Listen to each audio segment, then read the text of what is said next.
What's up? What's up? What's up, everybody? I am Bernard Damon Holcomb, and I am the creator and the host of the Damon Speaks Show. Over the last month, we have been having a series of shows called The Healing Space. We've talked about love, we've talked about loss, we've talked about the universe, we've talked about many things, but tonight we're dealing with our lives. We're dealing with the fact that healing may not necessarily be a linear journey. Sometimes you feel like you've healed a bit and then the scab gets ripped off and you have to go back to the beginning. Other times you see someone that reminds you of a time when you were really sad and when you were really broken and you just have a glimpse of a moment, but you're able to get yourself together. Wherever you are on your journey, I want you to know that you are welcome here in this space. You are welcome to the Damon Speaks show and you are accepted just as you are. Listen, you're going to make mistakes and you're going to mess up and you're going to mess up real bad sometimes. Perhaps you have already messed up really bad. I want you to know that it is possible. Good evening, Carnita. It is possible to find healing and forgiveness. Hey, Hannah, thank you for tuning in. It's possible for you to find healing and forgiveness. And where does it start? It starts with you. It starts right here. It starts right here.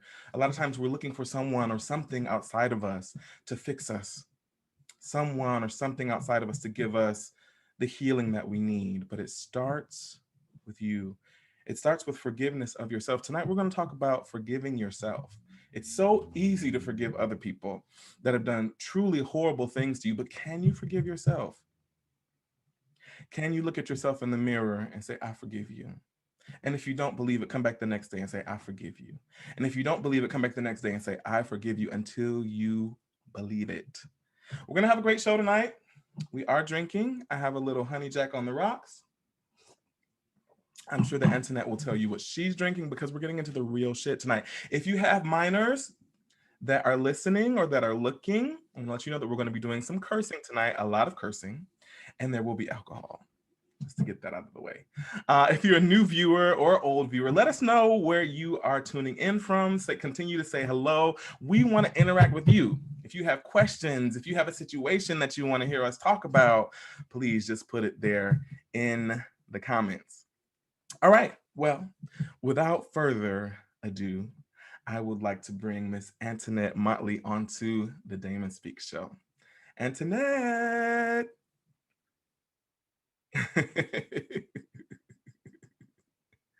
You're muted. There should be a button at the bottom left, the unmute button. Yeah, you're muted. I can't hear you.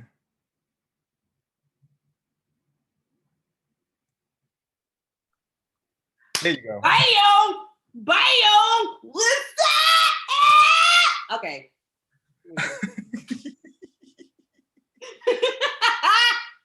Talk to us. Facebook, hey YouTube, hey Instagram, And Twitter, Periscope, and Twitch. Hey, y'all. hey, my cousin. Hey, thank you so much for coming onto the show. You know I love you. You know we have these conversations all the time. All And the I'll time. be on the phone for like, hey, good evening, Tiberius. Thank you for tuning in, man. We could talk for hours and hours and hours. So we don't really know how long the show was gonna be. It could be an hour, it could be an hour and a half. We don't know. We're just gonna go with the flow. I ain't trying to be here that long. I got Oh, you trying to tell your story and be out. Okay, got you. I'm out. No.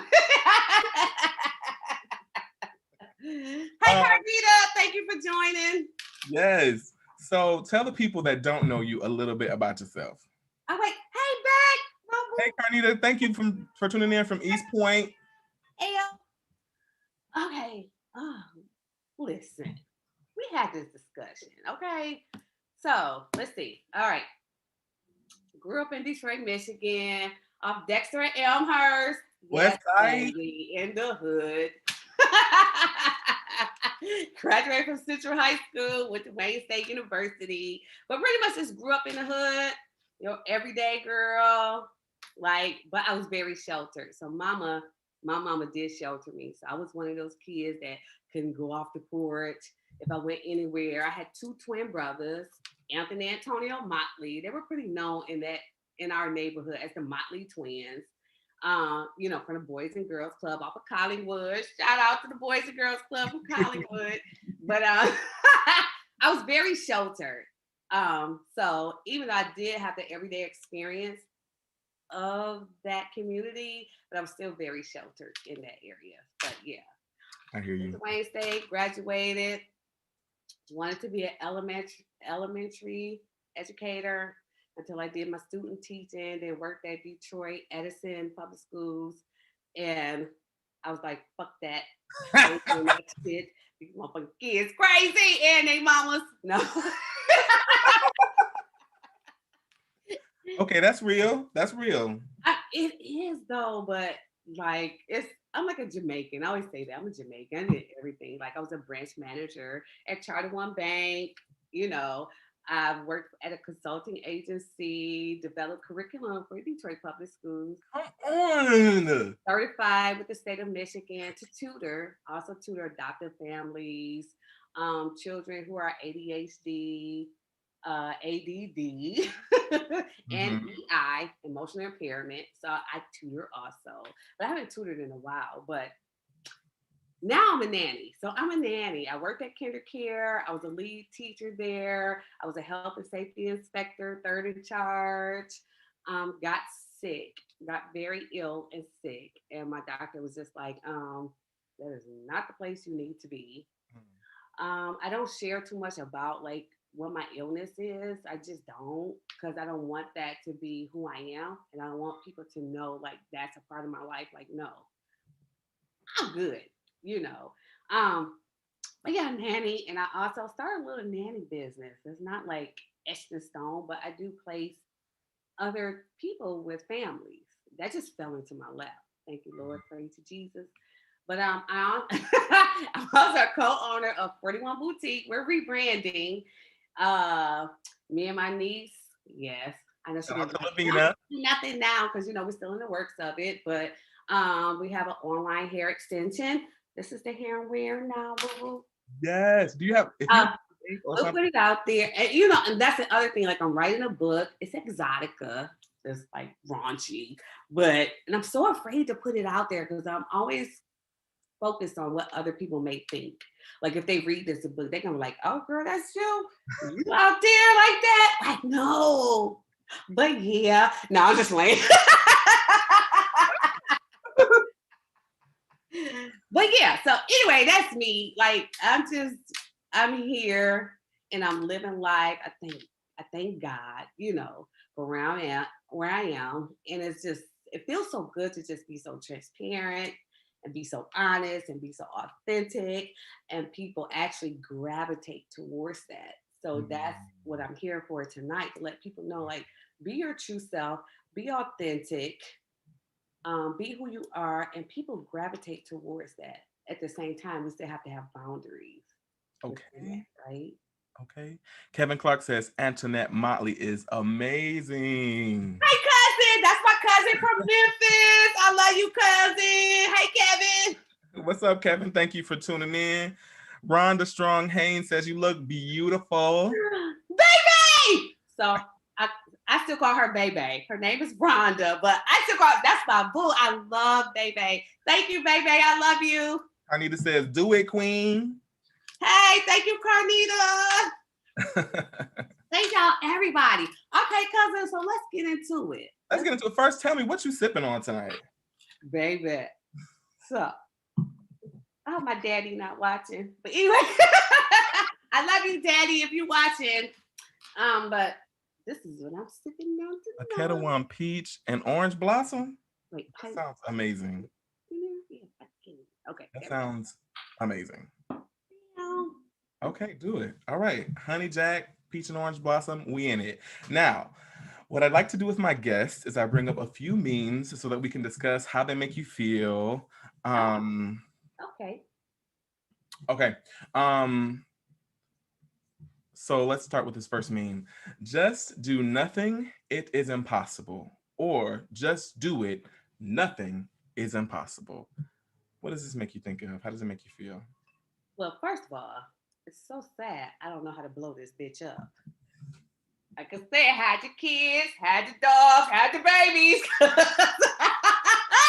Wait a minute. I can't see this.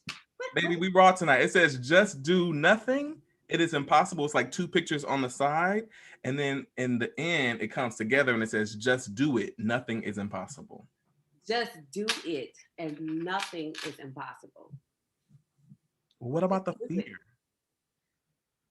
So, fear paralyzes us, right? Because once you begin to think of, well, this could happen, that could happen. Well, what about this? What about that? Or what are people going to say? You know how you share something with someone, like, I want to do this, and they be like, well, are you sure? Or what about this? Or what about that? They put that doubt, they put that fear into you. I've learned now, I don't tell anybody what I'm doing or what I got going on. I don't. I had to learn that. As a matter of fact, 2 years ago. You just do it. And I never forget, I went skydiving. Went skydiving. And oh my God, I never forget the experience because I was like in the plane. And so they don't make you jump. You count down. Like the experience I had where the guy was just like, okay, I'm gonna say 1, 2. When you say 3, we're going. So it's like 1, 2, and I was like, no, nigga. And he was like, come on, you got this, right? I'm like, okay, I got this. 1, 2. They're like, oh no, fuck that. So finally, I was just like, I said 3, and we went. And that happened, that was like 11 or 12 years ago. And ever since then, I just had this thing where, like, fuck it. You know what I'm saying? Like, if you die, you die. That's Wow. a good thing to think about. But it's just like, no, you just have to do it. And that's how I live my life now. Like, even within entrepreneurship, I never forget, I was working at KinderCare. I was very established, third in charge. I was a trainer. I trained teachers and all of that. I feel like I was like at the highest level, whatever. Mhm. But I got sick, and I was supposed to be giving my brother a kidney, right? And I'm like, yeah, I'm gonna give him a kidney.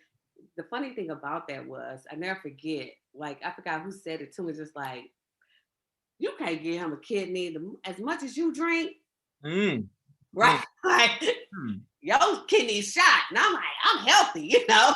So went, and I was like a good candidate. I was a good candidate. My kidneys were like, I was just healthy overall. However, um, every time I was going for blood work or different tests, they noticed that my white cells kept getting lower and lower and lower. And they just like, okay, now something's going on with you. You can't give your brother kidney. We need to figure out what's going on with you, right? So anyway, even within that and dealing with that, I just found that no, you need to do the things that you need to do. But most importantly, you can't tell everybody what you're doing, because what you do, they place that fear and that doubt in you. And then you stop your dreams, you stop dreaming, you stop wanting to go for those things. You know, I told you, I keep me on track. What was the question? Anyway.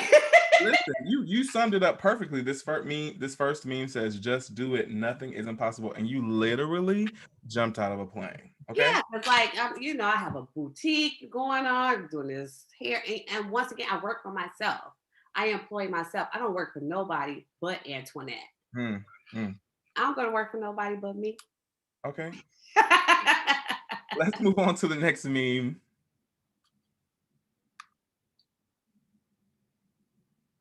Okay. So this one says, one button says "Eat the snack," and the other button says "Look like a snack." Which one you pushing? Damn, eat the motherfucking snack. Eat the snack. What? Come on. Eat it. What? Come on. Okay. Hey, Angela. Angela Weisenberger said yes. Okay. Hey, Angela. They're part of my little workout group. Hey, Vanessa. Vanessa is here. She used to work with me at KinderCare. We used to have so much fun. Oh my God. We used to be twerking while the kids was napping, and we'll send a picture to our director, like, or our like, ow. Okay, but anyway, okay, let me stop that, because I don't want people thinking like I'm just all about fun. Hey, Eat the snack. Vanessa. Eat the snack. I'm trying to look at all the, yeah. The Oh, comment. girl, hey. Okay. So you think it's important to eat the snack as opposed to look like the snack? I mean, listen, I would rather push both if possible. If it's not possible, then I will definitely eat the snack. Oh, I And like that. Do both. Well, you know why I say eat the snack? thank you, Rhonda. I'm with you. Both buttons. Oh, Baby said both buttons. See, okay, so look like the snack.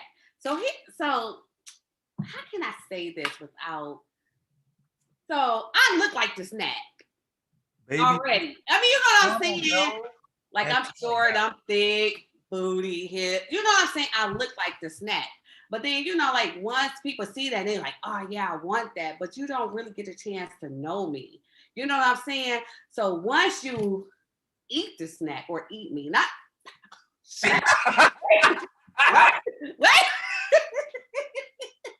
not literally. I mean, but But listen, once the you point get of to a snack is to know get eaten, though. The point of a snack is to be eaten. So we just gonna put that that. too. But once you get to know me, right? You get to know my soul, you get to know my spirit, you get to know who I am.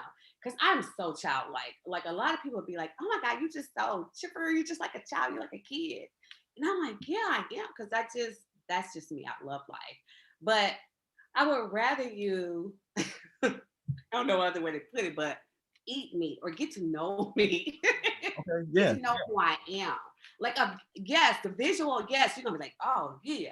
But once you get to know me, you really gonna be on me. Like that's why I have PPO out of the motherfucker. Anyway,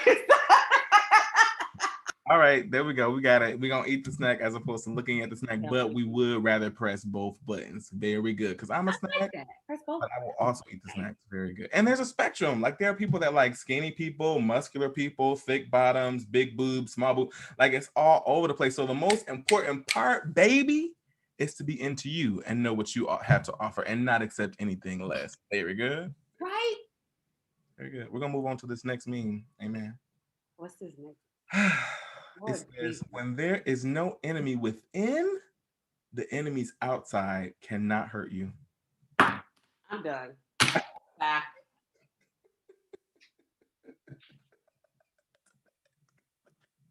Come back. I have to come back. Listen, when there is no enemy within, where you find that at? Damon, where do you Instagram. find that? Instagram. Hold on, let me put my curls back. Okay. So, I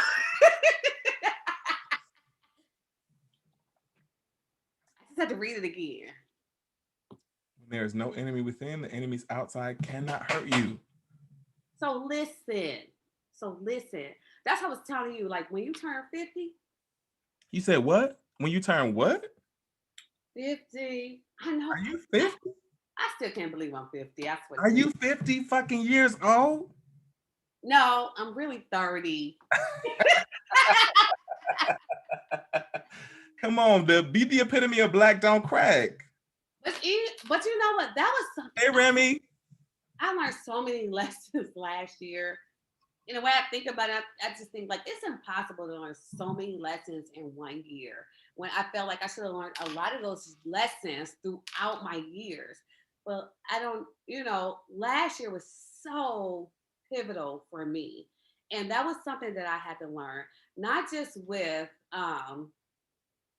my divorce and my ex-husband, but also with family. You know what I'm saying? Family, like like how can I put it? When you hold certain things within you, you know what I'm saying? It comes out as attack to other people. You know what I'm saying? It like, but you're going through something. Like I never forget. Like a lot of times, I did not share what I was going through within my marriage, my last marriage, my previous marriage. I did not share, but a lot of times I would lash out, and people be like, what the fuck wrong with her? What's going on with you? Like, and it was just like I had all this built up energy, all this built up information, but most importantly, I was beating up myself.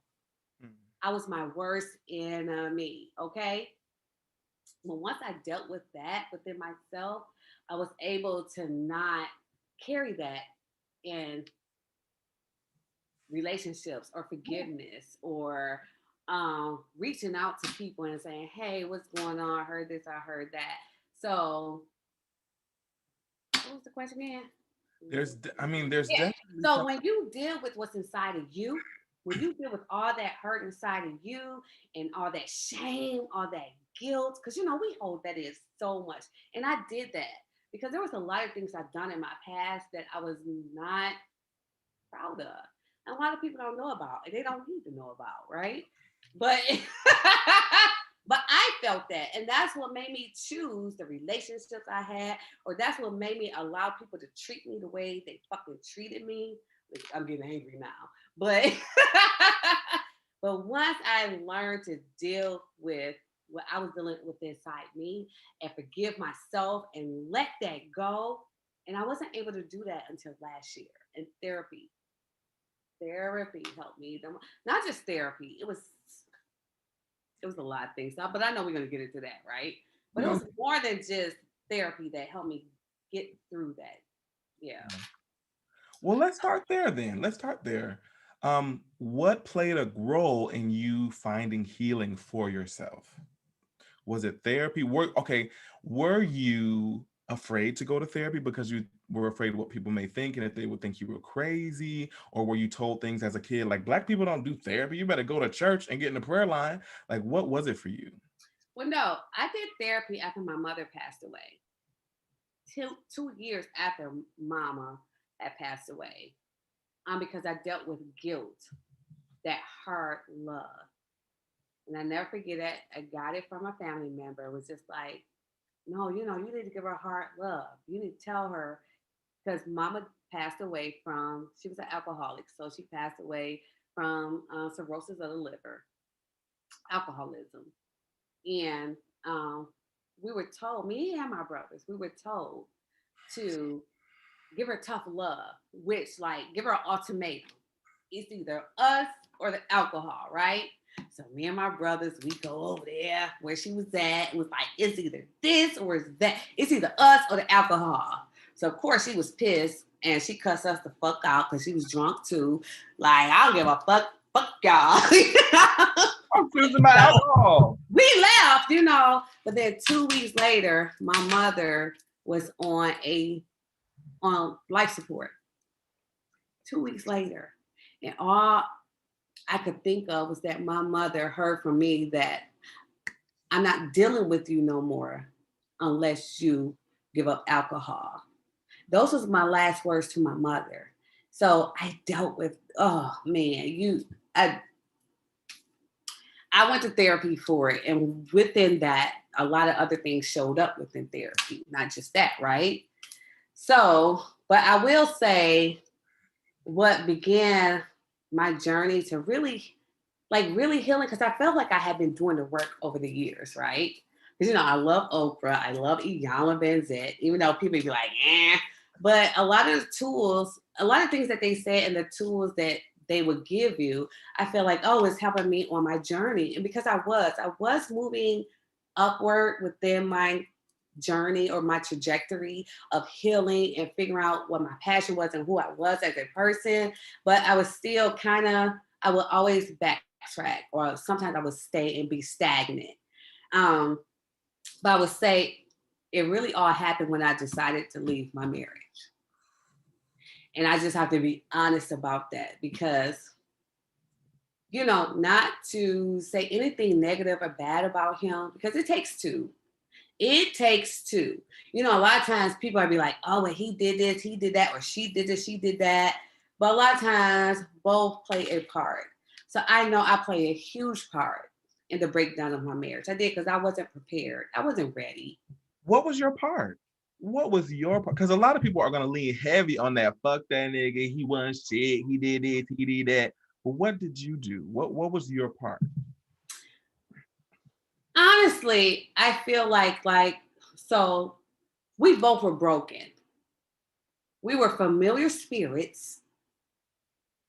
He had a spirit that was all fucked up and shit. I had one too. And we saw each other and they was like, hey, I know you, motherfucker. You know me too. Let's get but you know what I'm saying? You know how those familiar spirits, and so, and it was like the relationship I had with him was like the same relationship I had with my brother. with my brothers, with my father, with family. Oh, You know sure. what I'm saying? Where you just accept certain shit because that's my family, that's my brother, that's my lover, that's my man, that's my husband. So this is what I'm supposed to accept. No. You know what I'm saying? It's so crazy how we as family members, right? We accept so much shit because that's my family. So we have to tolerate it. Or that's just how they is. And it's like, no, you don't. But anyway, once again, we both were two broken spirits, and I was not equipped and I wasn't ready. I wasn't even healed within myself to handle or deal with his needs. And the same for him, right? Because there was certain brokenness within me that he didn't know how to deal with. That's just the honest thing about it. So we did tit for tat. Like you piss me off, I'm gonna piss you off. If I call you, you don't answer the phone, nigga. When you call me, I answer the phone. Like stupid stuff like that that can lead to other things, right? But I will say, like, there was infidelity within my marriage. No, it wasn't me, but I just need to put that out. But anyway, but regardless of that, there were signs, there were red flags way before we had gotten married. But once again, like I felt like, okay, I loved him, and he came back. He said, "I'm not gonna do it no more. We can work through this." Da, da, da, da. But anyway, I dealt with a lot of that because once again, I felt like I was not deserving of better because I felt like I did all these bad things or all these things that happened to me that was bad, and nobody's not gonna want a woman who went through all these things, who had a felony, right? Who was abused sexually as a child. You know what I'm saying? Who was unsure who she was. And you know what I'm saying? It's like, so, and that's a thing that's so important. Like when you share certain things with people and they bring it back and they be like, yeah, they ain't gonna want you because you this and you that. I'm the only man that's gonna deal with your bullshit. And I'm like, well, what bullshit am I bringing? Like,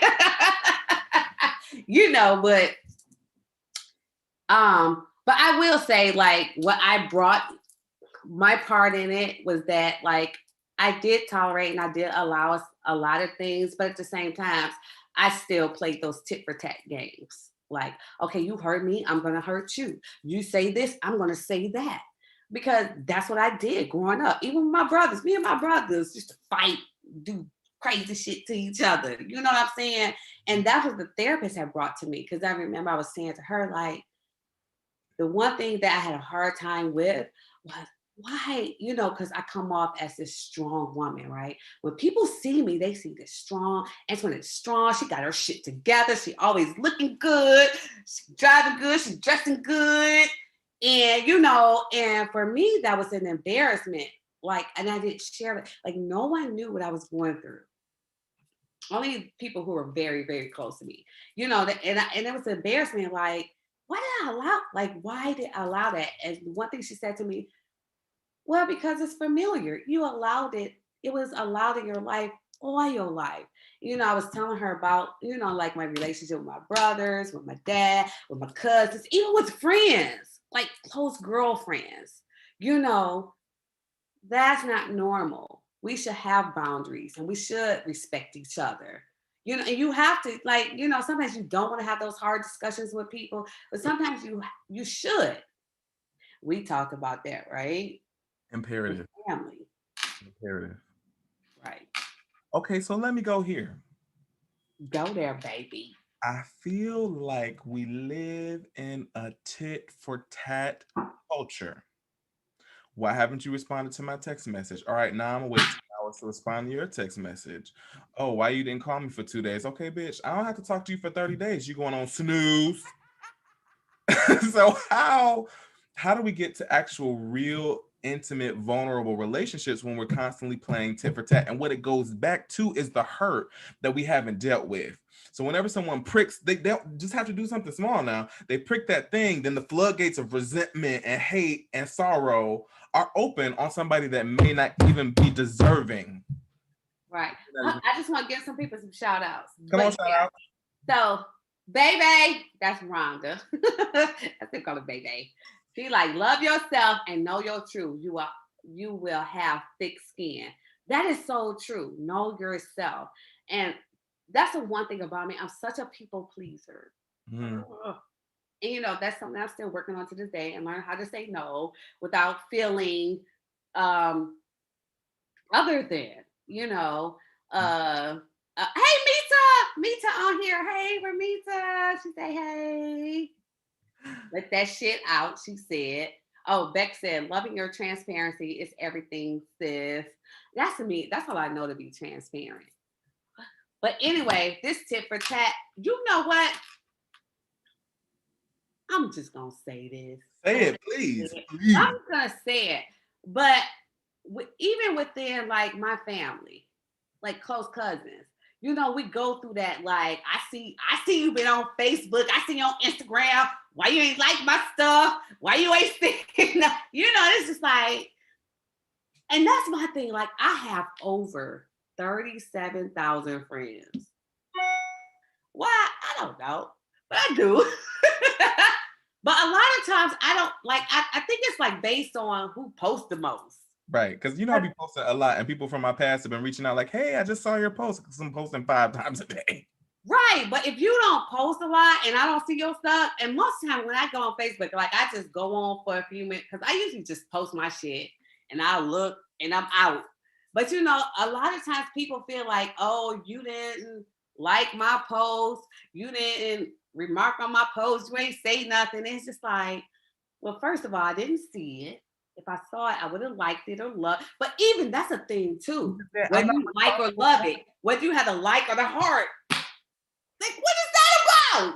Listen, okay, if we're gonna go there, we're just gonna really go in. I do have feelings as someone who's on social media a lot, and I do.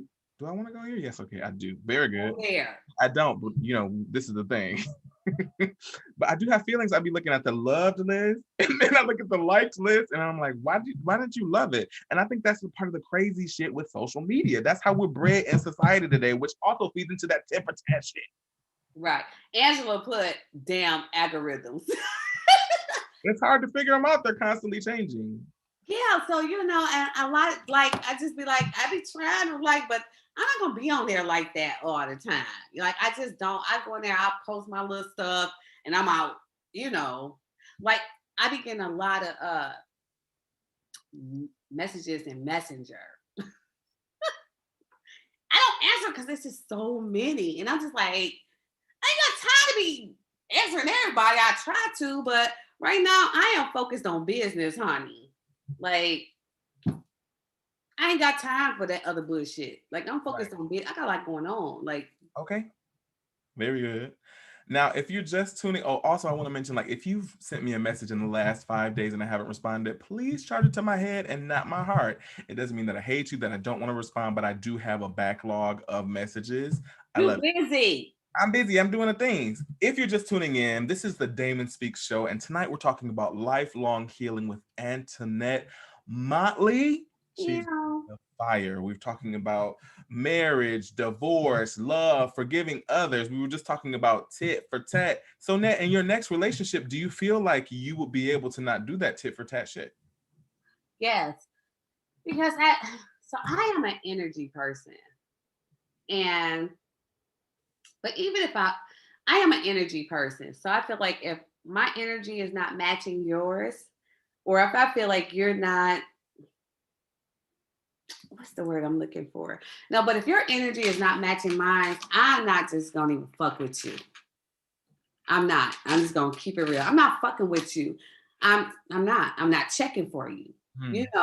And one thing that I've dealt with in my last relationship with my previous marriage, and even other relationships, with like this controlling and possessiveness. If I'm into you and you into me, we click it. It's just like, where you at? What you doing? Come see me. I'm coming. I'm there. Yeah. But no, especially now at 50, like I lived the last 50 I'll just say I'll start at 18. So what is that? 50 minus 18. 22, Somebody do the math. 32 years. No, this last half of my life, no, I want to live in wealth, health, prosperity, love, generosity, positiveness. I'm not checking for anything else. And that's just not just within my love interest of the next man I'm gonna be with, but that's just in friendship with family. Like I'm gonna love you, but if the minute you come in with like some whole otherness, I don't want to do that. Mhm. No. And that's the thing, like I've always had a forgiving heart. It's never been, I feel like it's a gift. Mm. There go a gift from God. Most people are like, God. But no, I feel like it is a gift to be forgiving. Because a lot of people have a hard time with being forgiving, right? A lot of people do hold on to grudges. That's one thing that has never been an issue with me. Mm. Forgiveness. Like even with my ex, once again, there was a lot that happened, and I remember sharing this with somebody else, and they did not understand How? how I was feeling. But I was like, no, I forgive him. Even though I have not received an apology or anything, right? But no, I forgive him because I understand. Like for myself, I feel like I understand where you were and where I was. And once again, I play a part in that. I do. We both play a part in that. But in order for me to move on, which is what I want to do, because I deserve to be loved and to be deserved, deserve to be loved right, Yeah. right? So Amen. I do have to move forward from that and let that go. Right. And the only way to move forward is to forgive. How do you do that? Prayer, meditation, journaling. I journal a lot. Reading books. It took so much. Like me and you were talking, it was just like, so it takes so much. It's not just like I said, once again, it ain't prayer. It ain't just let me pray to God, just hey, yeah. No, or laying prostrate. I mean, that helps too, but it's like you have to do the work also.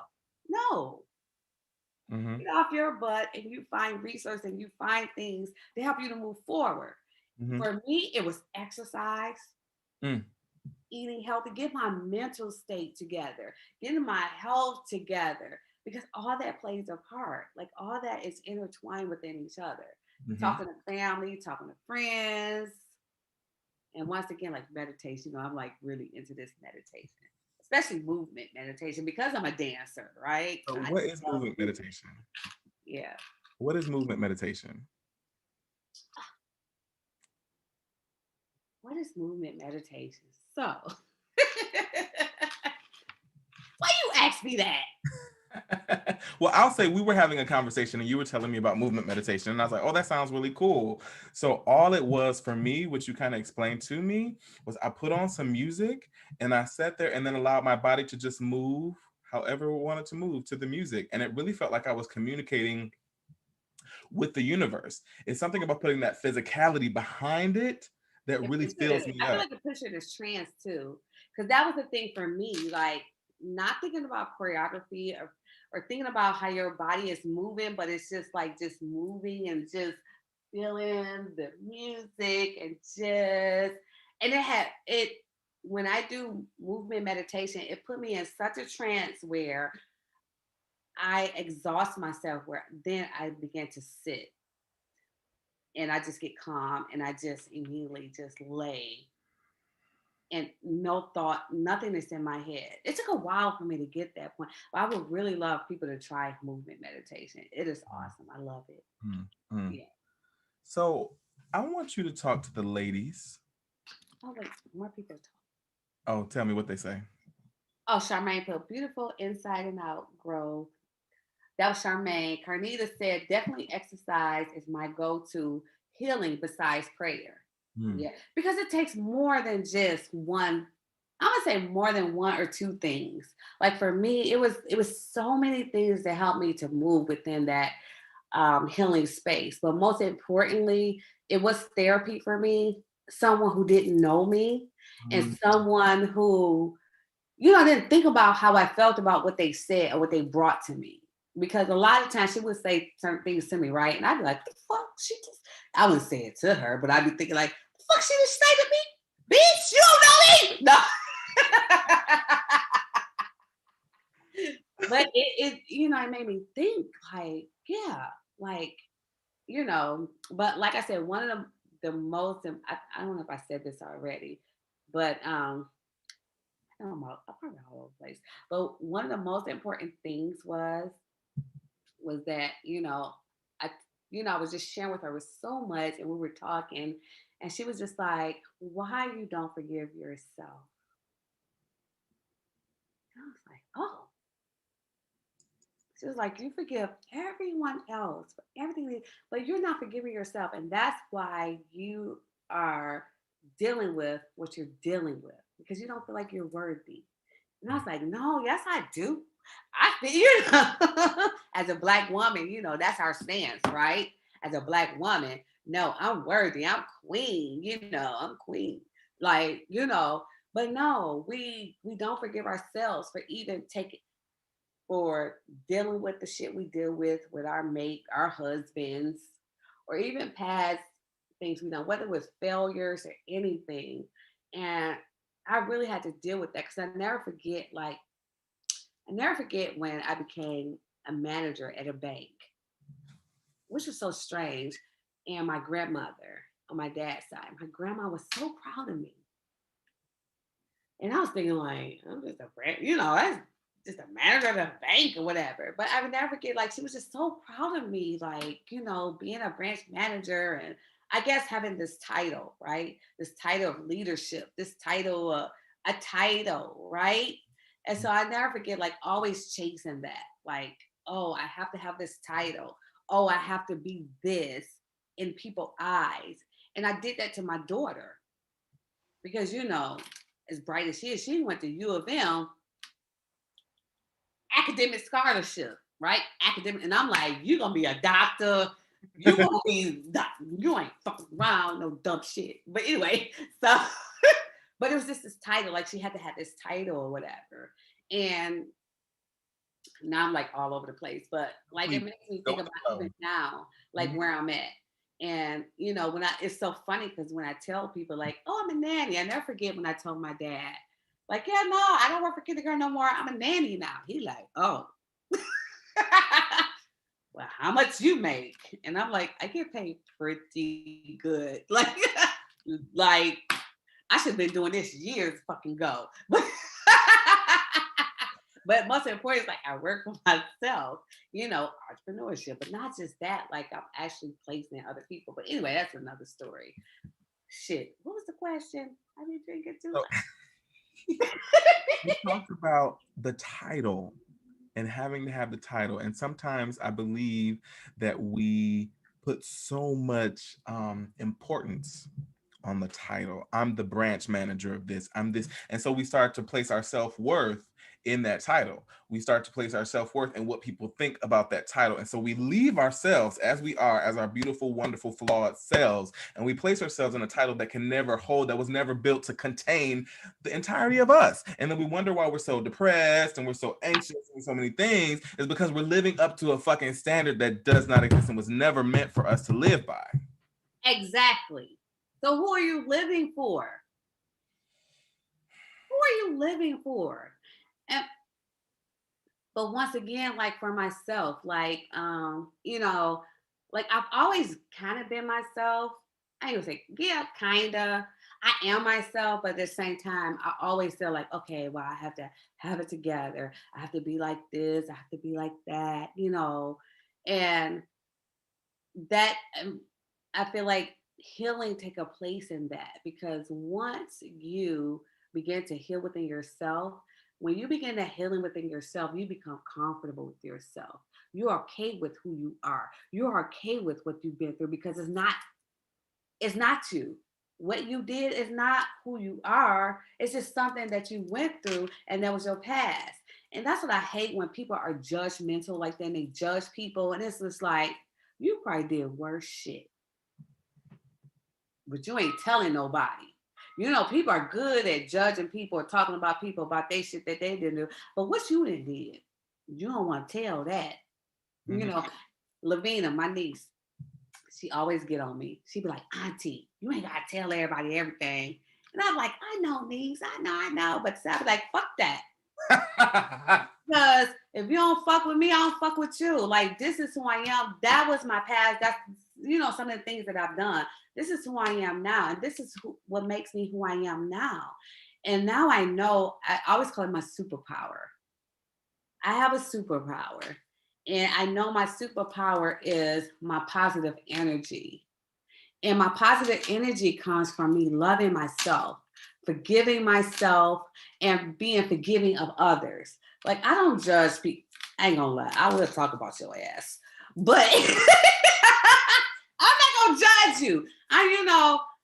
But if you remember Mama, my mom, that's Oh, how she was. She didn't care if you was a heroin addict, a crack addict, alcohol, okay. gay, a bum on the street. You were always welcome. She never treat you differently. She would still make your plate for you, tell you could stay, you know. And I feel like people who can't do that, people who are not forgiving because they have something going on within them. And once they forgive themselves for whatever it is, I don't know what it is. It could probably be something very minute or whatever. But once you deal with that enemy within, what, and let me tell you, and I'm just gonna be honest, last year when I said I dealt with some shit, I dealt with some shit.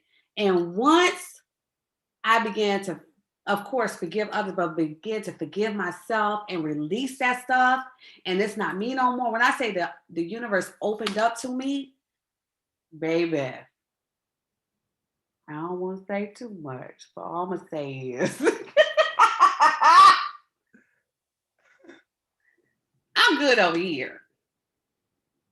Mentally, physically, emotionally. Ma'am, you are speaking to us tonight. If you're just tuning in, this is the Damon Speak Show. Tonight we're talking about lifelong healing with Miss Antoinette Motley. She is really bringing the fire. We're talking about forgiving ourselves, and I can think of a few things right at this very moment that I need to forgive myself for the times that I accepted less than what was best, for the times that I disregarded the red flags, for the times that I went left when I knew I should have been going right, for the times when I was really mean to myself, when I would never talk to a friend or someone that I loved like that. Well, okay, I'm glad you said that. When did you decide to do that? To love myself? Yeah. Or to forgive yourself? When when did you decide to begin to forgive yourself? And have you forgave yourself for everything?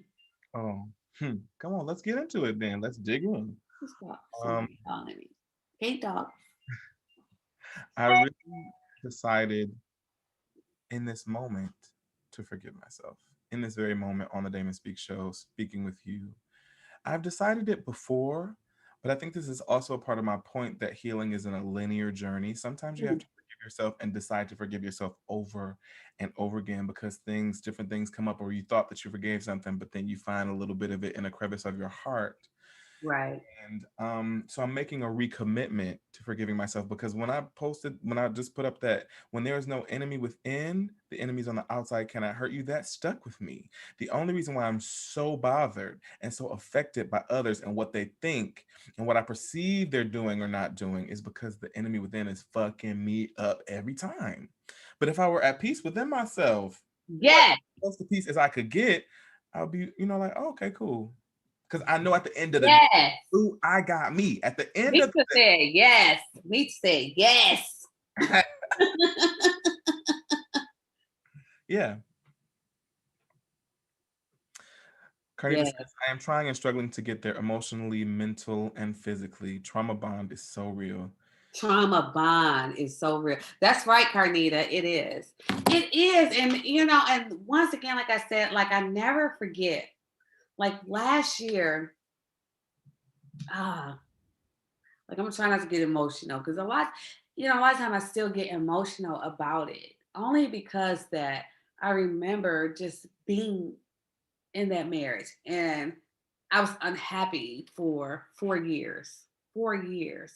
But I just remember thinking like, well, no, because like I said, I had shared so much with him, like what I have been through in my life, and he would say things, and I'd be like, yeah, well, we've been together for 10 years now, and yeah, who's gonna want to deal with a woman like me? Because I'm kind of quirky, silly, childlike. You know what I'm saying?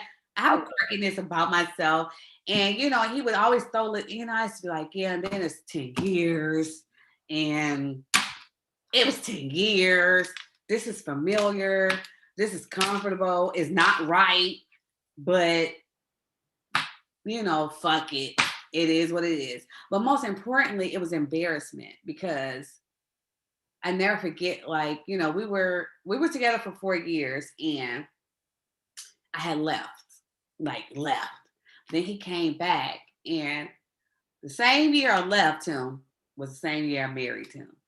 And when I say my girlfriends, Nakia Lockhart and Ramona Lyons, they were like, girl, are you sure? Like, you sure? Like, I was just like, no, yeah. But they knew me and they knew, and I was just like, no, yeah. But at the same time, I will have to be honest and say that I did not think I deserved any better other than what he was giving me. And that dealt with self-healing. Like forgiving myself. You right? For where I was, for the things that I have done and all that bullshit, right? And he knew that. Mhm. He knew that and he played on that. But I allowed it. Let me ask you this. You got married in your 40s. Was there any element to that that was like, damn, I'm getting older. I've always wanted to be married. This is somebody who's here. Like, let me just go ahead and meet me at the altar in your white dress. We ain't getting no younger. We might as well do it. Let's Hey! see. So was that a part of it? Oh, I don't want to be alone for the rest of my life. Like, here's somebody, something. Yeah. Because I haven't, that's a funny thing too. Like I haven't proposed to before, right? But it was just like, okay, I'm 40. And two, I don't know if any other woman had this experience, but I will always get like, damn, you fine, you the bomb. Why you ain't married? Oh God. And I'd be like, damn, is something wrong with you? Shit, yeah. I'm thinking the same thing. Like, what the fuck? Why Why are you ain't saying that? me? Are you okay? And like I've dated, I had my fair share. So no one that, I had one proposal, but this nigga like, I'm gonna marry you. And I'm like, oh shit, I must be the shit then. But once again, it's that whole thing of like 40, like, okay, I can get no younger. Like, this the thing you're supposed to do. You're supposed to be married. You look this way, you look like this. What's wrong with you? Why aren't you married? It wasn't even married. Like, you ain't got no man. You ain't even got no man. You ain't got no boyfriend. Like, what is that about? Like, no, Giving Chris, you ain't got nobody. What you because they looking all full of shit. Or maybe I'm full of shit. that plant the seed in your mind that there's something wrong with you. Yeah. No, but that, you know what? That played a huge part. That played a huge part in me because I was just like, okay. But once again, I felt like too, I'm like, okay, I ain't never had no man to cry, fight for me. Like, I'm gonna die without you. Like, oh, this nigga must really love me. Like, okay.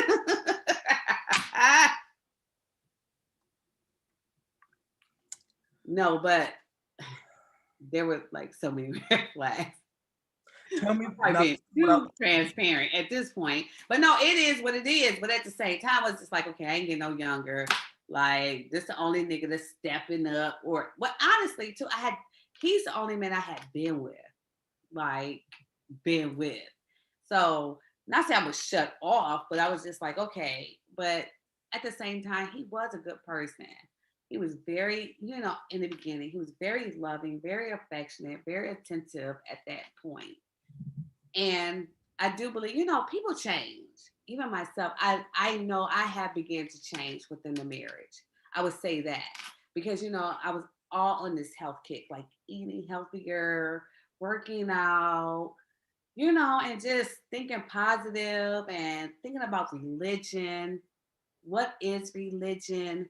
What you know what I'm saying? And I was like on this whole different path, and he was like, "What the fuck you talking about? What you cook tonight?" Like I need some fried. He wanted fried chicken, fried pork chops, and I'm like, I ain't cooking that. We ain't eating that. We eating salad. Uh, So that's all the way. I mean, sis, in a way, it's like it's kind of all the way wrong. Like how you just be with somebody, you just switch up shit. So once again, like I said, it takes two to, what I'm saying, for a downfall. Like I feel like eventually we had began to be like this, which I feel like we were already not. We were already here. We went like this, but we were here. And then I started doing this. mhm, And he didn't understand it. mhm. And yeah.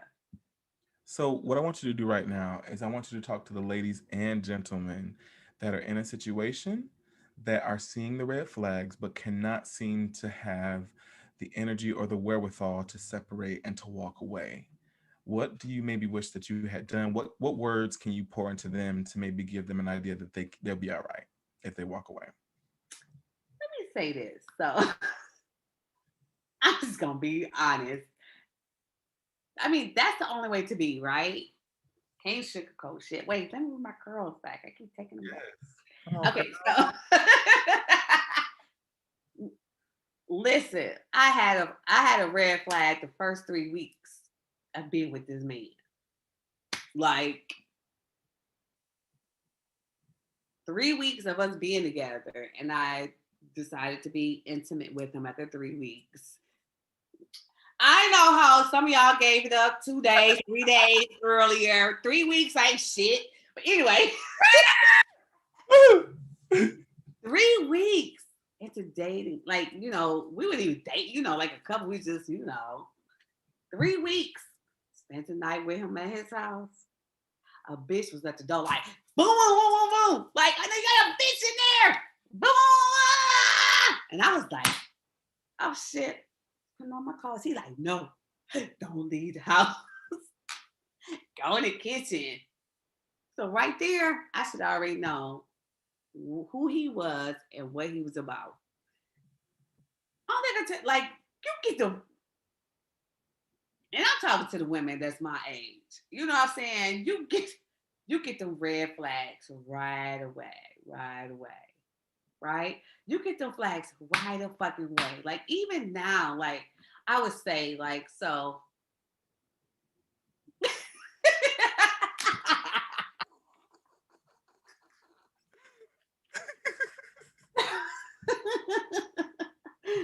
Sometimes I try to be discreet, you know what I'm saying? But I would say, like, I got a little boo. So, but it's certain things that I know, like when he leave the room and his phone's still sitting there faced up, right? Like you leave the room, but your phone's still faced up. Okay, nigga. Dream about that life. You know what I'm saying? Or your phone ring, you answer like hello. And it's like, okay. It's like pay attention to them first fucking signs. I don't care. So most people be like, well, I just got to know him, or I just got to know her, or it ain't. It's like, no, you pay attention to the first signs right away. But sometimes too, you have to know like what is bullshit and what is not.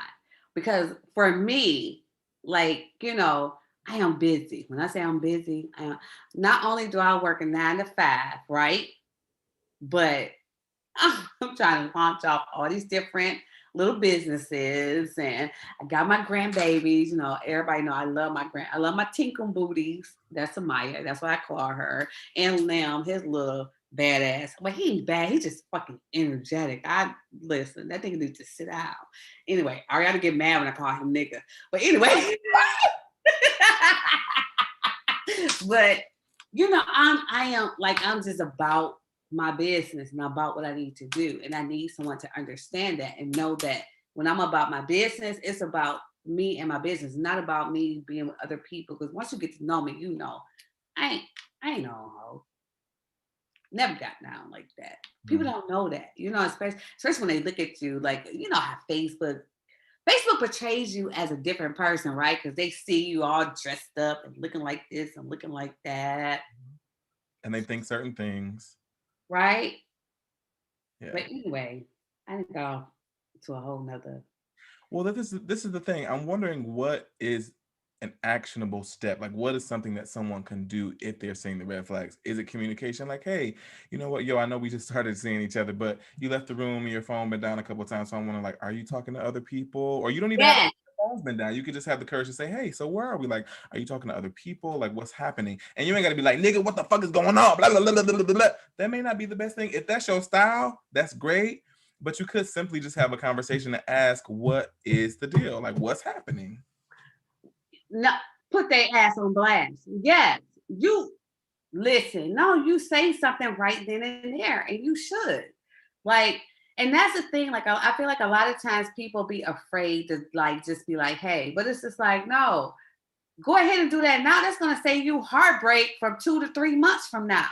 From you assuming or not knowing or whatever. But let me see. We got some people saying something. Carnita said, I am trying and struggling to get there emotionally, mental, and physically. Trauma bound is so real. Oh, Angela Weisenberger put, love that. Carnita said, yes, I get that too, but I refuse to lower my standards again. That's it right there. Oh, I got a little plus right there. Don't lower your standards. No, don't lower your standards. Beck put, what doesn't break us make us stronger. Facts, right. Carnita said, me either. Been single since March 2020. Oh, damn. Come on, Sam. COVID, right? Now I seem to find faults in men and think negative about their desires. I feel men only want sex without love and feelings. Carnita, I feel you because I feel that too. Like, of course, like once my divorce is final, and I gotta put myself out there. Immediately when you have conversations with people, it's all about sex. It's all about sex. Why? Why do you want to talk about sex? You don't want to get to know a person? But let me be honest. Come on. That's what we're here for. Sex is important. Where your kids, go in another room, y'all. I'm just gonna keep it real. No, sex is important.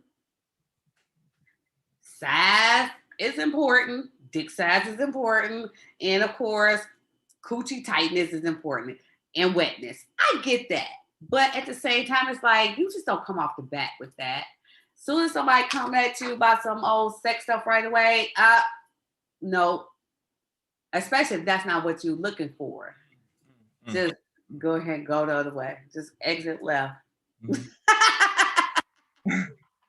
Just exit left. No, seriously, know.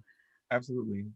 I mean, there are people out here that are getting in trouble because they're trying to be sexual or super sexualized, and that's just not who they are. But they feel like in order to fit into the dating culture, they need to be sexual. And then they end up betraying themselves and doing shit that they have no idea, like no business doing, that they really don't want to do. And then that person fucks them over and they really get toward the edge of like suicide or like really some bad shit because they did not pay attention to who they actually were. Right. Like me to put, be vulnerable enough to ask the questions that you've been thinking. Mm-hmm. Yeah, why not? And then Anthony Troy Beasley Bay, he put, until two individuals agree to be exclusive, there should be zero expectations. Oh, okay. Okay, Anthony. No, but listen, I feel like there has to be a line. Let's talk about that. Let's talk about that. Let's talk about sex. Anthony. Let's talk about you and me. No, but he said there should be zero expectations unless you both become exclusive. Unless you say, look, we're going to be exclusive. We're only going to be dating or having sex with each other. Listen, let's go here. We're going to go. Anthony. Oh, wait. He said this. Coochie tightness is a non-factor to men unless they are less well endowed. What? Well, okay, but listen, I want to go to this zero expectations part, and Yes, let's go to that. because I have been in so many situations where I have been afraid to ask the questions and to say the things. And so I have always assumed exclusivity. Like some people assume non exclusivity or non monogamy, but I always assumed monogamy because I wanted the fairy tale and I wanted the things. But did I open my mouth to say that shit? Until you have a conversation with somebody, Gotta have a conversation. never assume that that dick is only for you, boo, unless you ask pointedly and say, are we exclusive or are we not? But here's the thing, why are people afraid to ask the question? Why are people afraid to say, what are we? What is this? What are we doing? Are you seeing other people? Why? Because it's the fear. Why, people? It's the fear that if you are who you actually are, no one is going to like you. If you ask those questions, the first thing that person is going to do is pick up and leave because you think, oh, just like me, just like maybe you thought, oh, this is the only person that's going to love me. This is the last person that's going to love me. But how many last persons that's going to love me am I going to have? I've had 5 or 6 already where I thought each time that was the only person that was going to love me. So when am I actually going to realize that there are more people out there, more fish in the sea? That shit is true. That there's someone that is going to be vibrationally a match to me and love me and want to be exclusively dating me. But see, you wouldn't tolerate that if Enemy you love yourself, you know your self-worth, and you are healed from old past trauma. I'm like, wait, hold on. Let me wait. Carnita said, I agree with him. No expectations. No, Carnita, you should have expectations. No. Okay, so if you're not exclusive, what is the expectation? Wait, Anthony said, assuming is the worst thing you can do in today's culture. Have what? A conversation. Come on, Anthony. Have a conversation. You can't assume shit these days. Exactly. No, you absolutely right. Like, no, you shouldn't assume, but have the conversation. What I'm speaking of now is why are people afraid to have that conversation? Are you afraid to have the conversation, Anthony? Carnita? I'm just saying, like, you know, as of late, I have to honestly say, like, I had the conversation with this new baby. Yeah, I did. Okay, so what did you say and what did he say? Let me tell you. So I asked a question, right? He responds with my question. Nigga, I asked you goddamn question. What you ask me? Oh, because you want to know how I feel so you can respond to my question? Oh, snap. Oh, snap. That's a trap. It could be a trap for someone that's trying to I need another drink. So what did you say? Did you say I asked you a question first? Yes, I asked you the question. Don't tell me. So of course he answered me, and I was like, okay, because we're on the same path.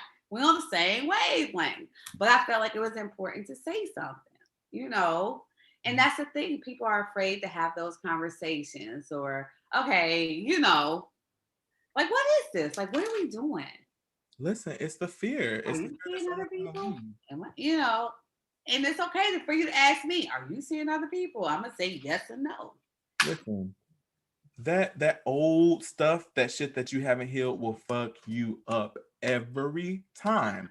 You don't clear it, if you don't talk about it, if you're not willing to have at least a conversation, you'll be walking around fucked up, mind fucked up, spirit fucked up, because you do not have, like, you're not taking care of yourself. You have needs. Like, I can really speak to this because I've been there before so many times. And okay, wait, hold on. So Anthony Troy Beasley said, just man up and ask off the rip. Better to know than not know at all. I agree. Carnita said, I always ask and niggas lie about it because they are afraid you will move the fuck on. True. So true, because they do lie, because they still want to be with you, but they're going to tell you something different so they can still fuck with you. Rhonda, baby, she said, I agree with them. Anthony said, absolutely not. I guess he was referring to what I said earlier. Right, like, are you afraid to ask the question? He said, that's a deflection. Baby said no expectations unless you want to be exclusive. I agree with that. Unless you want to be exclusive with somebody, you don't have no expectations because you already know what it is. Like this will be right. Right. Carnita said, when I say no expectations, I assume he is a fuck boy and won't be truthful anyway. Okay, Carnita. Now, listen, I will say that we probably need to leave room for people that think differently and that are able to have non-monogamous relationships, that are actually polyamorous, and they have an agreement with their partner that they're not going to be sexually exclusive. I mean, there's so many different things that I'm becoming aware of, especially in the last 10 years, of how relationships can work in different ways. It's not always missionary, holy sex, you know what I'm saying? Or relationship. It's a lot of different things happening. Right? Okay. You got booty holes being licked. No, I'm just like, okay, y'all. I had too much discount on one.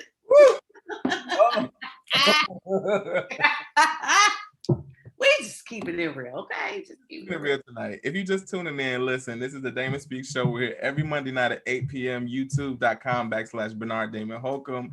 Tonight we are talking with Antoinette Motley. She is bringing the fire. She's bringing the authenticity, vulnerability, and the truth of lifelong healing. If you have questions, put them in the chat. We would love to interact with you and continue to talk to you.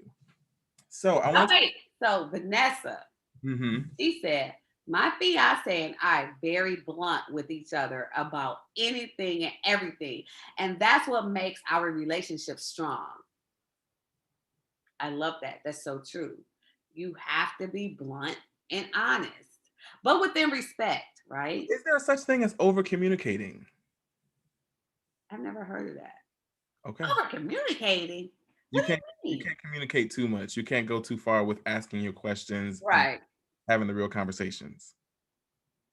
Wait, Anthony said the only men who are willing to lie are beta males.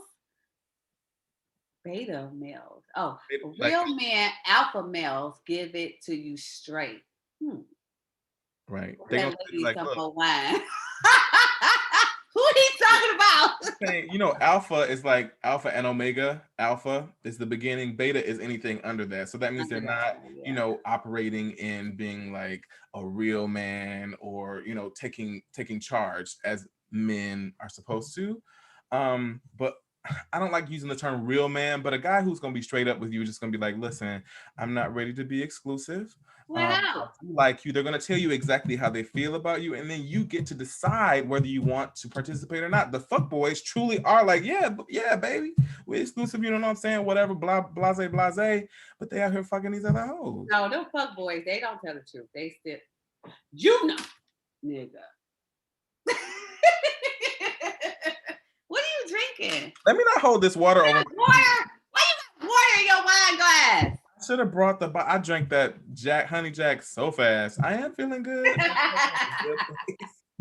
All right, listen, I want to take a shift right quick. Yes. I want to talk about addiction. I want to talk about alcoholism, and I want to talk about tough love. And what I wanted to ask you, which you mentioned earlier with your mom, like the family member saying, you got to give tough love, like it's either the bottle or it's me. Was that intrinsic to you? Was that something you really wanted to do? And do you feel like that was the best decision to make at that time? At that time, I had no other, I guess, choices or avenue, because at that time, we were already, like, how many years? 11 years in, I would say. And when that had happened, I had, so like, it was her addiction to alcohol was really bad. So like she had moved in with Antonio and she stayed with Antonio and he started taking care of her, whatever. And it got very overwhelming for him, right? Where he just like, I can't do this no more, right? So then she moved in with Anthony and it got very overwhelming for him as well, right? So then it was like, my turn. It was like, okay, it's time for me to, and I was just like, when she come with me, I'm running a tight ship. This like gonna be like, but once again, that's mama. And we feared mama so much. Like, even through her addiction with alcohol, we still didn't disrespect her. I don't care. Even when she was at her low, we we still never disrespected her, you know. And so what happened was she was staying with me, and I went to work, and she went out and got drunk and fell out in front of the house, in front of my place where I was staying at. And the neighbors found her. And when they found her, she was there unconscious. She had a seizure or some type of seizure, whatever, whatever. But she was there for so many hours where she laid on the side of her arm for so long where she had became paralyzed. She was left-handed too. So she had became paralyzed. And so it got to the point where it was just like, okay, I had to take guardianship and custody over mama. And I remember talking to twins, and I was just like, I found a new facility, like a rehab center that was going to help her, not with just alcohol addiction, but mama also dealt with uh, cocaine too. So that was something like we didn't even know. Like I didn't even know she was even battling that, you know. And it was like, oh my God, what? Whoa. And then too to find out like she had hepatitis C. So she was dealing with a lot. And I do believe my mom, like just hindsight and thinking about everything that she went through, I do believe my mom dealt with depression, which is something in the Black community years ago that we didn't talk about, we didn't deal with, right? And so when I had put her into a rehab facility and it was time for her to come out, but before she left, she had to go to like a halfway house or something like that for a week. They wanted her there for a week for whatever reason, the courts did or whatever. And so I remember putting her there and I was like, I'll be back, mama. I'm gonna go buy you a pillowcase, this, that, this, and that. 5 hours later, I go back and I'm like, I'm here to see Fran Holcomb. And they like, oh, she's not here. And I was like, what do you mean she's not here?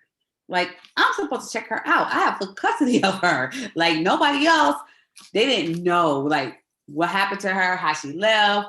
I remember calling Auntie, and I was like, Mama gone, know where she at? And she's like, well, I'm going to call everybody. So she called Uncle Gary, Uncle Dwight, Uncle George, Uncle Glenn, Uncle Don, you know, all the uncles. Y'all. They like, we don't know where she at. And I'm like, oh my God, like she probably walked out, something happened to her, filed a missing report. So my Uncle Gary got a whiff that I had filed a missing report on mama. He called me like, hey, Net. And I'm like, hey, Uncle Gary, how you doing? I'm like, I'm good. Like, I'm just so worried. He was like, well, Net, your mama is with Uncle George. I said, what? Like, I was pissed. Like, called Auntie, I called the twins.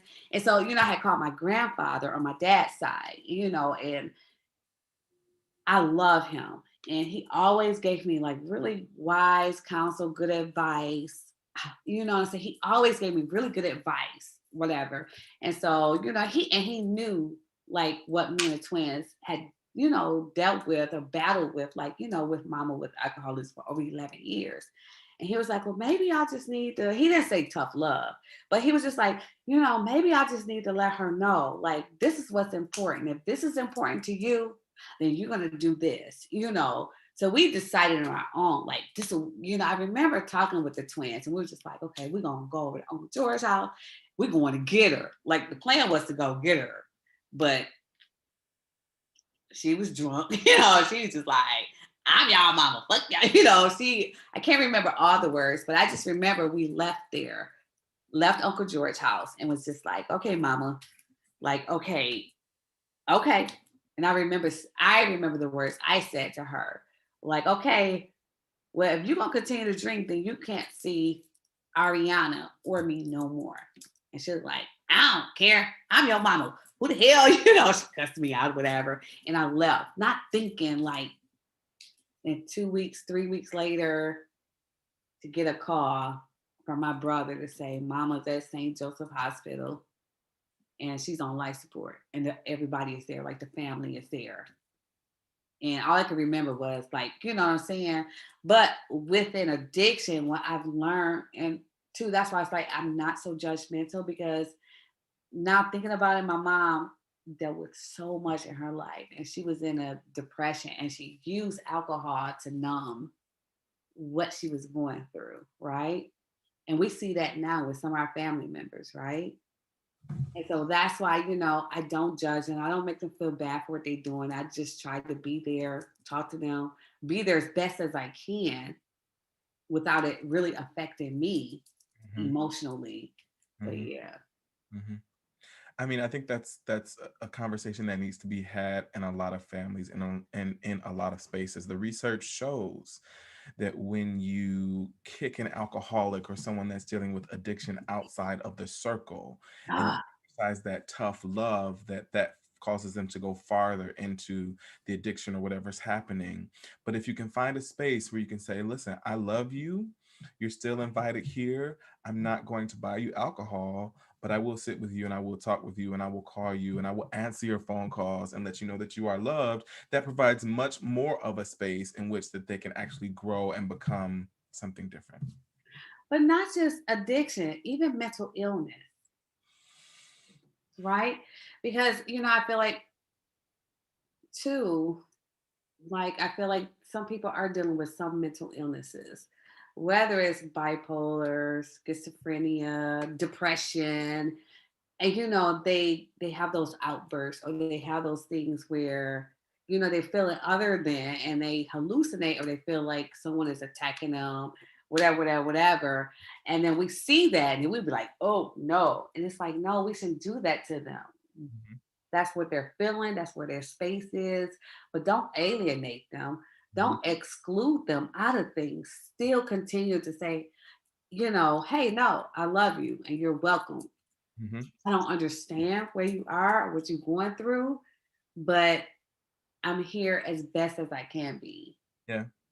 Yeah. I mean, on the flip side of the coin, we do have to be aware of how far we can go and our boundaries because codependency is real and we can take on their addiction and we can have to go to either adult children of alcoholics or codependents anonymous. So really make sure that you're taking care of yourself, but in taking care of yourself, make sure that you're also able to provide a loving space as best you can. Don't sacrifice yourself now.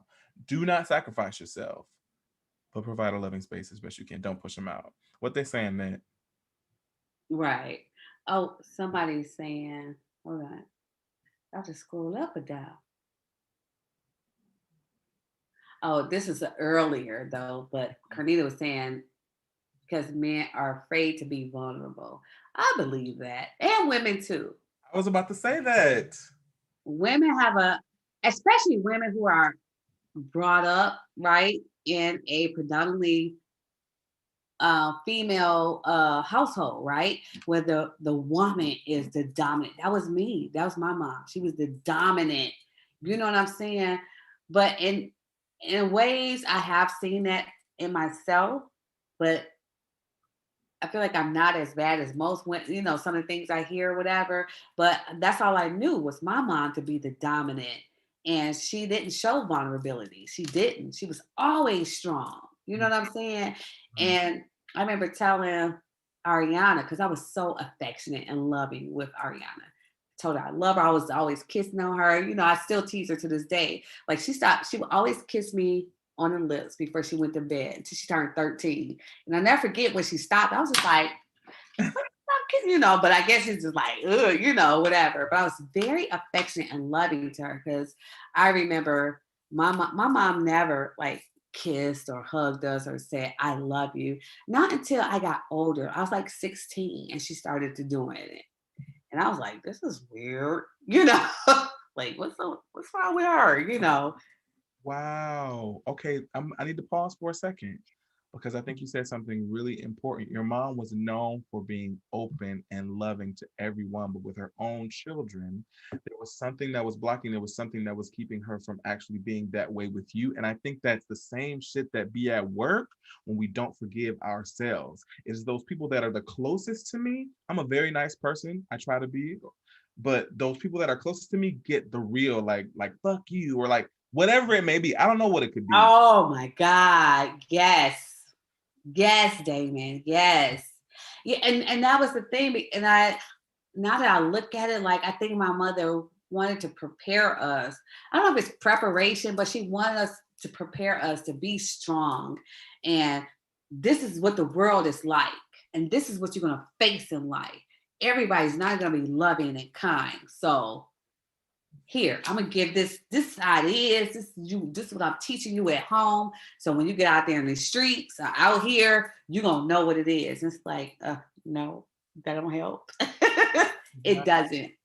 But then listen, we get mad at our parents and be like, damn, they did a terrible job. But what we have to look at, please hear this, people, is what type of environment was she raised in? How was she treated by her parents? How did their parents treat them, going all the way back to slavery, going all the way back where the trauma began? The trauma is That's a whole nother show, boo boo. Okay, what is you doing? This is a whole other show. Be aware when you start doing that healing work that your parents and the people that you dealt with are also human. Yes. Yeah. But you know what? And that goes back into like that whole healing space or being, healed from that. Because I do talk about that with Ariana, and I have said, like, I always say, my mom was a great mom, right? But there were some things that she did that I did not like. There are some things that still hurt me that she has done or the way she raised me that I had to forgive her for without an explanation, without an apology, right? Why was I have to move forward. Why was it so important for you to forgive? Because a lot of people are like, I'm not forgiving them because they never apologized. Why was it important for you to still forgive without the apology? Oh, Jesus. You just had to ask me that, right? Because I have this conversation a lot with Lavina, my niece, and Ariana, because I was not a perfect mom to my daughter. So I'm just gonna say this. No, I raised her how I was raised. Like, you don't have an opinion. You don't have a voice. It's what I say. You do what the fuck I say. You clean up this way, you dress this way, you talk this way, you don't speak unless you're spoken to. I raised my daughter to be that way. And that's why it's so funny because when people see me and Ariana together, they be like, oh my God, I'm so opposite. She is so opposite from me because of the way I raised her, right? Yeah. And I was very hard on her. I was very hard on Ariana, like very hard, because I was just like, no, I don't want you to grow up like me. I want her to be educated, smart, get this money, get them degrees, the title.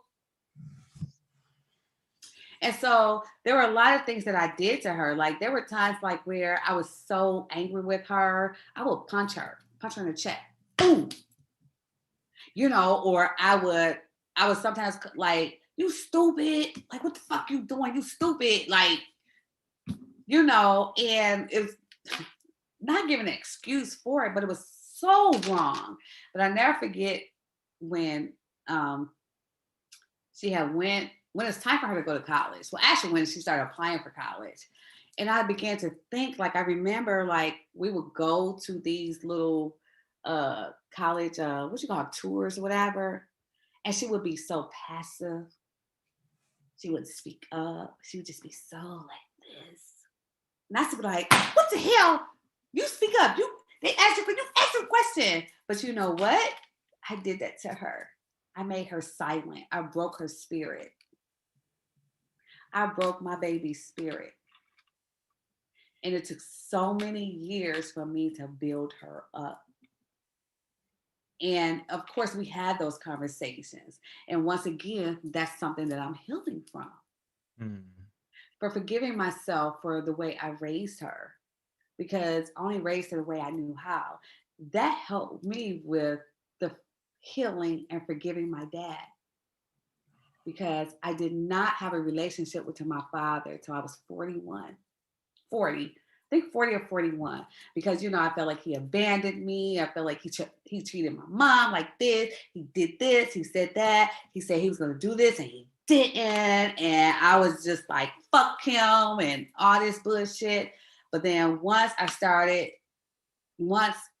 to notice and Ariana started to verbalize like how she felt, the way I treated her, it made me look at my father and go, how dare I? Like, it will hurt me to the core if I said or did anything to my daughter where she would not want to fuck with me no more. You know what I'm saying? Because it just takes the small, Damon, right? And that's how, when that happened to me, and at that time she was 15 going on 16. And when I say I changed my whole way of parenting, I was like, oh, no more. And we had these discussions and continue to have these discussions because now I have 2 grandbabies and I do not want her to raise them the same way, which she's not. She does not physically discipline them. Physical discipline is not, but that's something we learned from slavery, right? It's generational, it's a curse. But so when I say this hill is like deep, like when I say I have like but the blessing is, and but forgiving and that's one of the other things I had to forgive myself for, for and be open and verbal and honest about it. Like, no, I broke my daughter's spirit. It's the truth. And so I have to work through that. Like even her relationship with her grandfather, because I was not happy with him or didn't have a relationship with him. I didn't allow her to have a relationship with him. And he's trying to bridge this gap or trying to have a relationship with her. And she's trying to learn to have that relationship with him. But I did that. Do you know how much shame and guilt and embarrassment but I had to be honest and open about that. You know what I'm saying? Antoinette, how free, I just felt something, could we be if we were truly able to look at our lives and the situations that we find ourselves in and say, I did that. I did that. Yes. I can't blame you. I can't make you the villain, therefore making me the victim. I chose you. I saw the red flags. I chose you anyway. Mm. I did that. So I'm putting That. I forgive me. Woo! Okay, done. Let's close it down. What time is it? It is 9:34. We have been having these people in this room. They probably. I'm sorry, y'all. I told you, like, I would go from this conversation to this one. What are we talking about? Like, it's been good for me though. It's the conversation for me. I know we haven't been keeping up with our listeners too. Sorry, y'all. Like we in this conversation. Right. This is what we do. This is you on a regular. This is what we do, right? But even like just having this conversation, it brings up more things that I've learned for myself that I want to work more on, what I want to be more conscientious about, and I just hope other people do that too. But I would say, like, right now in my life, I feel so free because I'm just like, I'm out there, like, listen, this is what I did, this is what happened, this is what I accepted.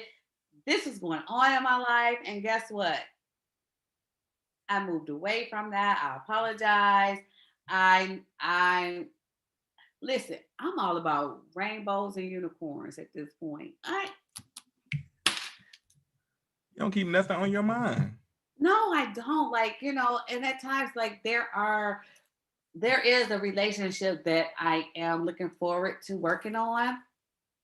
And I was going to put it out there, which is with my brother, Antonio. I love him and I miss him, but some things take time. You know what I'm saying? And so not just with him, but just other family members too, that may misunderstand me or misunderstood something I have said, or even if they call me and I didn't call them back, or they haven't heard from me. It's like, it's not that I'm ignoring you. It's not that I don't want to talk to you, but baby, I had some things going on and I still got shit going on. But but at the same time, we still have to make ourselves available to others within boundaries, Right. But right. This is a great conversation. I felt like I got us off topic. Like we're supposed to talk about healing, right? This whole thing has been healing for me, boo. This whole conversation. I could talk to you for 3 hours. We're not gonna like we normally do. But in wrapping up, tell us what's coming up for you. You got these businesses. Where can we follow you online?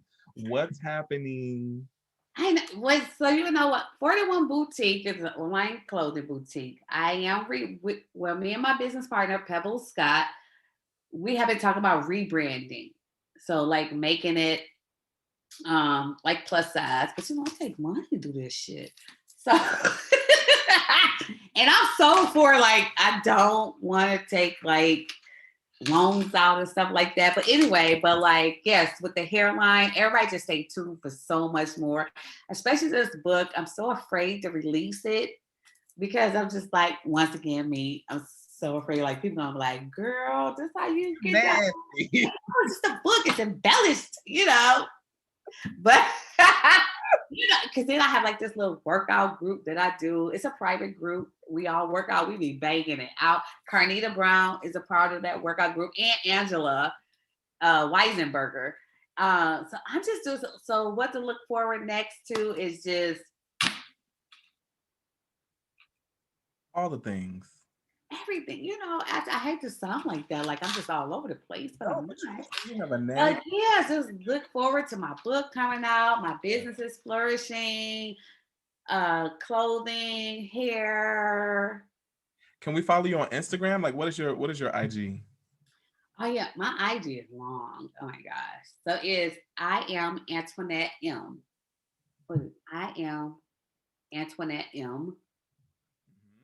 Yes, follow me on Instagram. I do have a YouTube too. I don't know that one. I'm not prepared for that, right?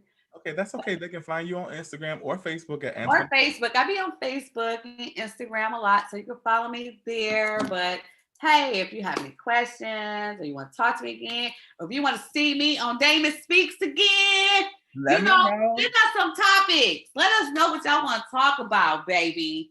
And we get into it. Like for real, for real. For real, because we had a great audience. We had a great time tonight. If you Yes, thank you, everybody. Sorry we didn't get a chance to highlight y'all. Oh, Carnita said, release that book, Zane. Oh, yeah, because it's pretty much on Zane line. Yeah. I'm just so afraid to do it. But anyway, but yeah, thank you, Carnita. Thank you, Mita. we love you, Mita. Thank you, Anthony, Troy Beasley Bay, for tuning in. Thank you, Angela Weisenberger, for tuning in with us. I'm sorry I get a chance to say everything y'all were saying, but I was just so in tune to my conversation with Damon and anyone else that's just been watching. But once again, if y'all have some topics, y'all want to talk about it, hit Damon Speaks Up and we can talk about it. Let's talk about it. We may Get have to y'all bring you on back. here too. We may have to bring you back here on once a month or something because you really are bringing it. Okay. Damn. So yes, Antoinette brings up a wonderful point. We are coming to the end tonight of the Healing Space, which was a series of shows that went very well in the month of March. For the month of April, we're doing a more open style. Next week, we're going to have two fantastic gay dating coaches on the show. It's kind of like they're like unicorns because I don't know of many gay dating coaches. So if you have questions about what gay dating is, if you're gay yourself, if you're on the DL and you want to watch this in your car on a I got you. Okay. We're going to be getting into the real because there's a lot of trauma. There's a lot of immaturity in the gay community because we weren't allowed at 12 and 13 years old to be like, And misinformation. listen, we weren't allowed to be like, oh my God, I like this boy, or oh my God, who am I going to go to the prom with? We had to be like, oh, I I like like this this girl. girl. And so then we don't really grow up until we get into our 30s and our 40s. And then we have all this stuff feeling like life has passed us by. We're doing all these things and being non-monogamous when we really want to be monogamous because we feel like we have to fit in the community. There's just a lot that we're going to talk about next week. So make sure to tune in at I 8. love that. So what is April about? April is just going to be a series of different shows. Next week, we're going to start with the gay dating coaches, and then we're going to talk about social media, and then we're going to talk about opera and some of the people that have really come before me and talk about different styles of music. There's just a lot coming up here on the Damon Speak Show. You can find us every Monday night on YouTube. YouTube.com/Bernard Damon Holcomb. Thank you so much for your love. Thank you for your support, for tuning in tonight. If you've gotten anything out of the show, I would really love your support. You can find us on Venmo or Zelle, but most of all, Share this with somebody that needs to hear it. Share it on your Facebook page. If you're on YouTube, hit that subscribe button, hit the notifications so that you Subscribe. know when I'm going live. If you're on Instagram, Instagram is getting like a backstage version because I can't figure out quite how to put this on Instagram yet, but Oh, we're wow. gonna figure it out. We're coming to you. Okay. Most of all, I pray that you're able to find peace. Yes. Of all, be nice to yourself. Find a way to forgive yourself. If you have to look in the mirror through tears, through anger, through anxiety, whatever it is, there's help for you. If you don't know where to start, you can reach out to Antoinette. You can reach out to me on any of the social media platforms. Email me at damonspeaks411@gmail.com and I will help you. I will help lead you or point you in the right direction. There's healing out there for you folks, and you can find it here on the Damon Speaks Show. We love you. We love Cody, you. my executive producer, we love you. Thank you for all the things you do, putting up the things in the comments and What's didn't up, crazy. Cody? You wet? All right, y'all. Antoinette, hang around. I want to chop it up with you backstage. Otherwise, we're going to roll the credits and have a great week. See you next week. See you guys. Thank you for tuning in. Ew.